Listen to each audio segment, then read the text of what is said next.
বড় হয়েছে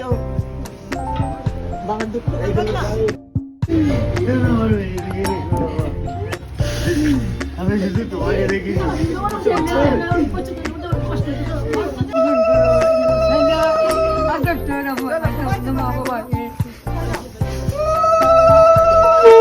সকাল 10টা নাগাদ আমরা বরকনেকে নিয়ে বেরিয়ে আসলাম দুর্গাপুর থেকে। যাবো এবার মানকুণ্ড। মাঝে শুধু শক্তিগড়ে একটু থেমেছিলাম চা খাওয়ার জন্য।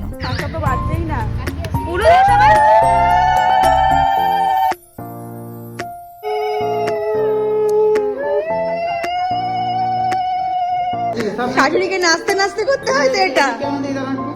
ইনি হচ্ছেন অরুণাবদার মা। প্রত্যেকটা নিয়ম কানুন কাকিমা খুব যত্ন সহকারে করছিল, আর আমি ওগুলোকে একটু একটু করে ভিডিও করেছিলাম। আর এই সবের মধ্যে থেকে আমার বিয়ের কথা মনে পড়ে যাচ্ছিল। গ্রুপে একজন নতুন সঙ্গী হলো আমার।